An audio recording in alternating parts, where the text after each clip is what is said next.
Hi, and welcome back to another episode of Not life as we know it. today's episode. I'm going to get into an interview that I did with my friend Richard. Now, again, we've already done some interviews on the anime side of the channel, and so before we begin, I want to remind everyone to go down below, click like, and click subscribe.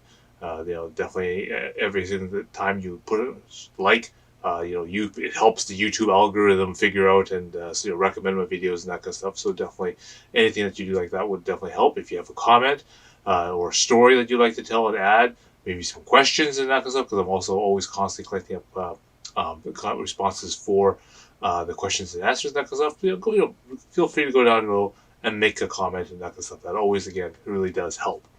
For those people who would like to support me financially, I also have the Super Thanks button as well as the links to PayPal and Patreon down below. I do have a variety of different episodes available to the subscribers, as well as content that's not allowed to be on YouTube here. Due to the terms of service, of course. So then I will make that available to all the various Patreon members. I have compiled all the episodes of the History of Fan Anime, as well as the special subscriber episodes, all together into a big long spreadsheet, and it's basically sorted in a book-style format. So that if you want to look at a particular topic specifically, all the episodes are grouped together with the links and everything. You'll find it much more useful to use that database resource as opposed to trying to use a search engine on YouTube, because it's just, YouTube search engine is just not as effective as getting right to the information that you're looking for. Okay, so again, I invite you to do that. And again, I'd like to thank all the subscribers for that. Your support, it really does help. And I'm going to get Richard to go through a bunch of various different topics and things that he is familiar with from his point of view. And without further delay, let's begin. It's been 16 years. And it's part of the economic cycle. 7 to 10 years is when you start seeing things go from recession to depression or stagflation. So we've been vacillating between these a lot since 2007, 2008. There was a peak. We reached a peak around 2018, 2019. Then we had the COVID crash. There was a mini crash there because of COVID, which caused everything to tank quite a bit. And then we recovered from it. We also had a sort of a mini one in 2015 too. So it's like a tire. You have air keep going into it and it doesn't stop. And eventually the tire either pops and you flatten, or you let a little bit of air out and you can still ride the tire. Right. So it's, if we want to look at it as a metaphor, it's like the thing when people say about kicking the can down the road, right? We're postponing problems. Correct. First of all, let's look at the COVID spending money. Rescuing businesses, government stimulus, everything else to keep these businesses afloat and keep them sustained and going, right? Did you see the number of cases where people committed fraud or had to pay it back? There's a lot. Oh, probably, yeah, 100%. Right? And how many of the businesses that you see, and we're not talking about mega corporations or companies that, we're not talking like Amazon needs stimulus. We're not looking at Amazons or Googles or, for that matter, Tesla or whoever. So they're going out of business. They probably may have gotten help from the stimulus, but let's look at it from a small business to medium business level. Right. How many of them are surviving? You even said it yourself. We were talking in the car about Rona. They're doing consolidation, layoffs, and they're moving staff around. Right? If you guys were doing really well, not only would you sustain stores and your franchise, but you'd be hiring more people, but you're not. Yeah. So that tells me consumption is down, and they're doing it as, cost-cutting measures to save money and make themselves still look profitable. Yeah. Right? I'm presuming you guys are publicly traded as a company? Yeah. Okay. So that's for perception. But what's the reality of the boots on the ground? So you were talking about the stimulus. Well, most people that take that money, they're not using it to invest. They're not using it necessarily to even prop up their business. I mean, some of these people were treading water already, are trying to keep their heads above water. So this kept their heads above water, but when it ran out, they basically sunk. Well, same situation. They're just kicking The can down the road, yeah. They're just delaying the inevitable.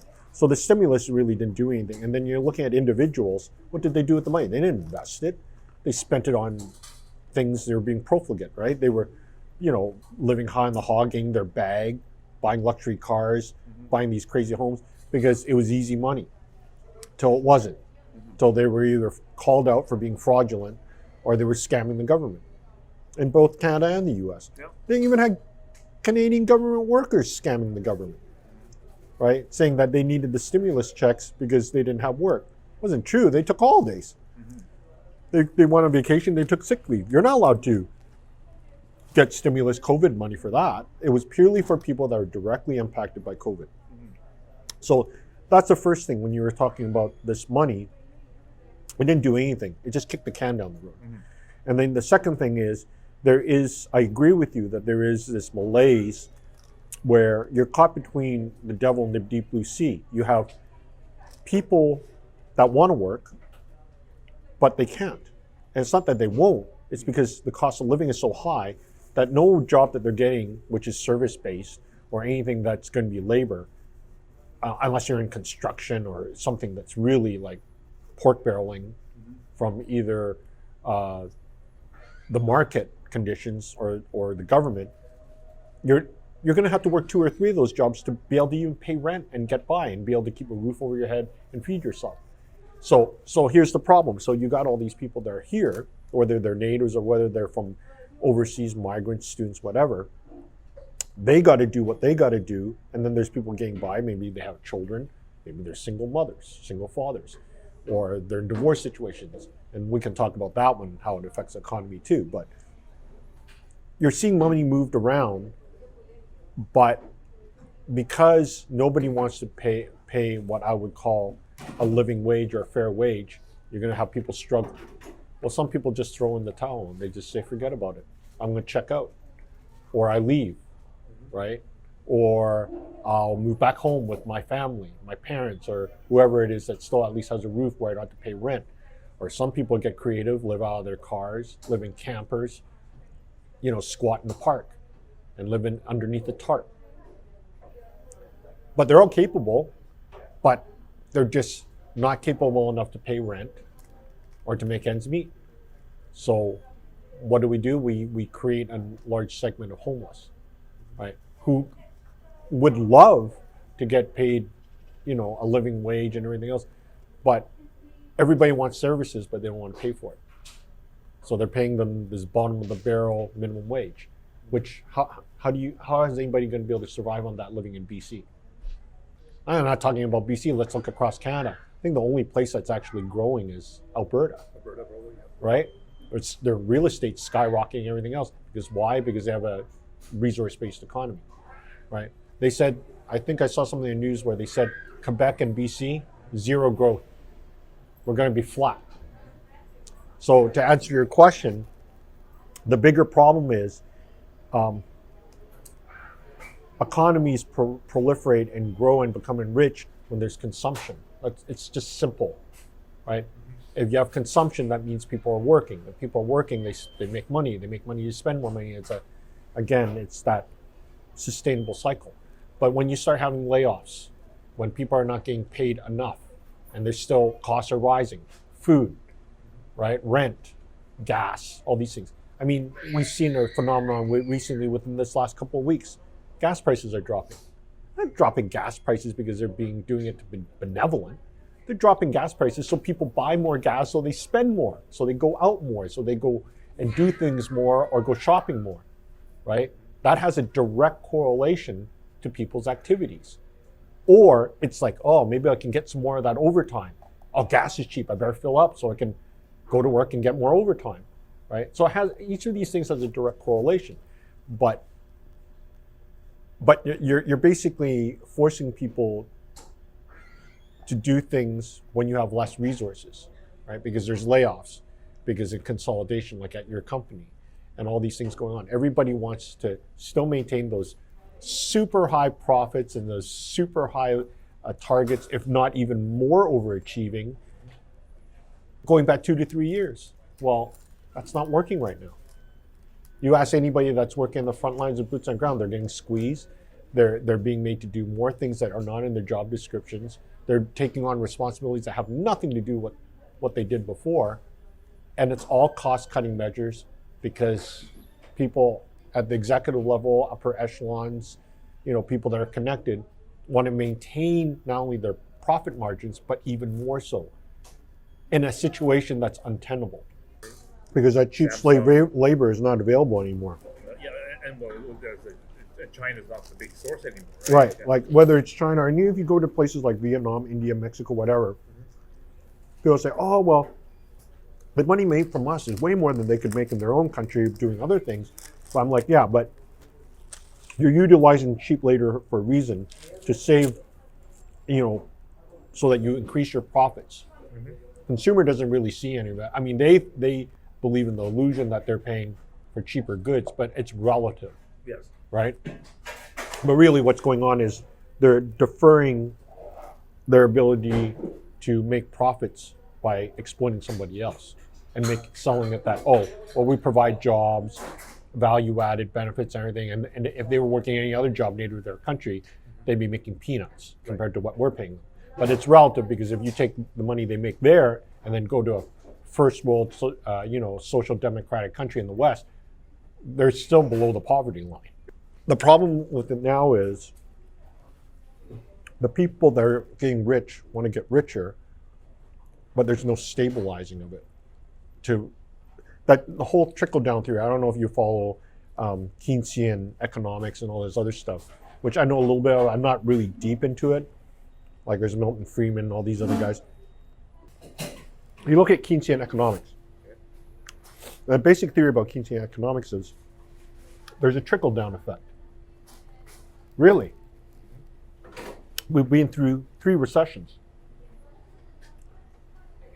Keynesian economics emphasizes this thing about trickle-down effect, and when you start at the top, when you have all this wealth, it's supposed to spread to everybody else below it. But they also expect these people to be fiscally responsible. Really? Well, we've seen 3 recessions, at least in yours and my lifetime. Were the banks fiscally responsible? Was Wall Street and Bay Street fiscally responsible? Were these corporations and these companies, was government fiscally responsible? If they're not, we're just following their example. Why shouldn't I be able to spend however I want? Why shouldn't I be able to load up my credit card and get multiple credit cards and go into debt so I can have my bougie lifestyle? When my government's not doing it, when the people that issue these edicts about being responsible are not doing it, why should I? So that you can benefit? But you guys keep screwing it up. We keep having market crashes every 7 to 10 years. So it's like follow the leader, right? But your leader is jumping off a cliff. He's a lemming. And everybody's like, oh yeah, go that way. Right? Exactly. So my treatise is, my dissertation is, it's quite simple. It's going to happen again because we keep making the same mistakes. Just because we're in the 21st century with AI, I don't know, put it forth to AI. How would you want to solve this so that it doesn't happen again? And AI is probably going to spit out the same crap I will. Be fiscally responsible, keep debt down, responsible accounting, don't do profligate spending, build wealth and sustainability. But it's not really that. It's basically hoarding. It's hostile takeovers. It's wealth transfers. I'll jump ahead a little bit and I'll give you a good example. I talked about this with one of my former bosses last night.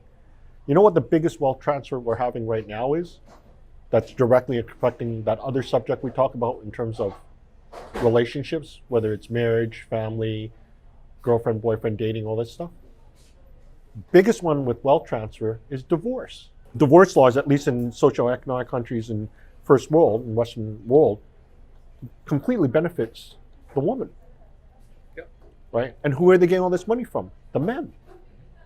Some men are dead broke and they're still going to have to be expected to pay these exorbitant decisions in terms of child support and alimony. And who else gets a cut? The government. Because they're the middleman to all this, so they get revenue too. Because you're not paying the spouse directly. It has to go through a middleman. It has to go through family court and all their administrators and all their people, their button pushers and, T crossers and I dotters and, bean counters, they all get a cut of it too. Yeah. So it's a cottage industry of wealth transfer. So what have you seen as an effect? Well, the breakdown of the family. Nobody wants to get married, right? It's become an anathema for you to get married or to have a family or to have raise kids, because it's like it's for the guy, and this is based on my research, right? Unless someone can prove me wrong. What benefit is there to me having, other than maybe there's going to be some kind of kludgy succession? What benefit is it for me to even get married, let alone date? I mean, yeah, you get access to nookie, but even that's a high risk and liability if you can even get any after you get married, after the kids are birthed and everything else. Yeah. It's weaponized hookup culture for the benefit of women. Yeah. Because what? But in the end, it doesn't actually really benefit women. It's actually No, it doesn't. it's It's just the hookup reverse. culture. Yeah. Yeah, it's actually the reverse. Right, because they're now having to get their own bag. Yeah. They're now having to get their own money and their own independence and freedom. You know, probably Well, was a sexual revolution, and we but talked about that- this before with feminism and everything else, Exactly. right? That's- But they don't see it as failing because yeah. because I always constantly quote this to people. Fathers and brothers and uncles have been replaced by money.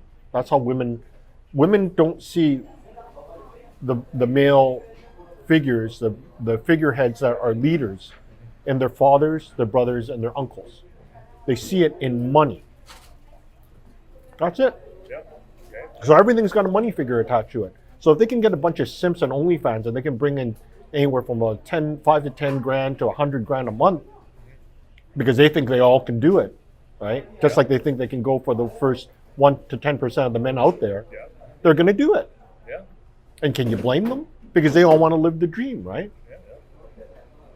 So getting back to the thing about the economy, the interesting effect that you see from that is, well, let's look at a consumer level.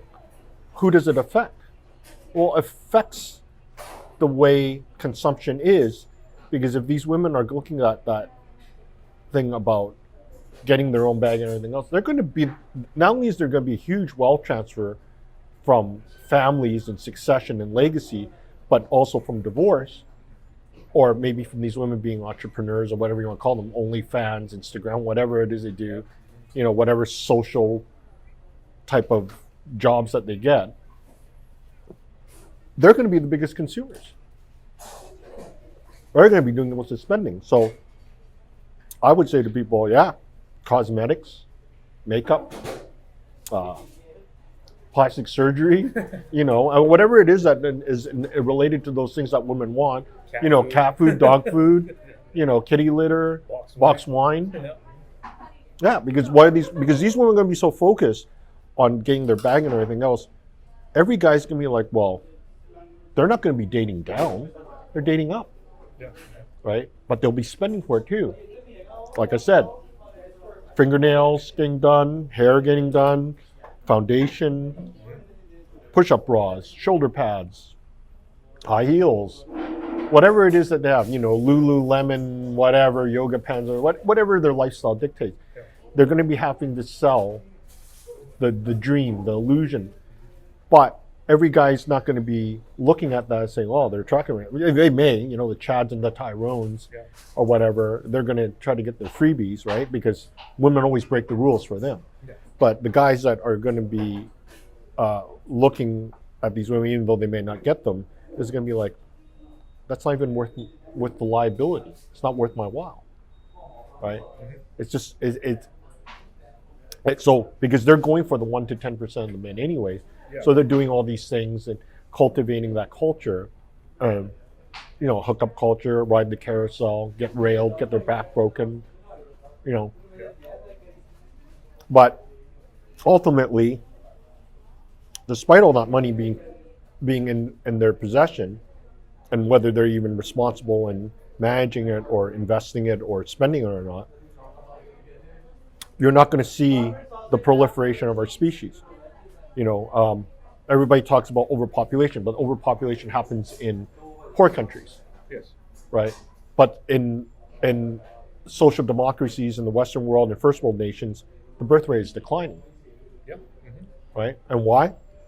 Because, like I said, their fathers, their uncles, and their brothers is being replaced by money. But the thing about capital and liquidity of capital is it's just a number in some machine at a bank, right? So that doesn't help our economy, because what helps our economy? People have families, people have children, they consume. But now you see the meme also with these movements like minimalism.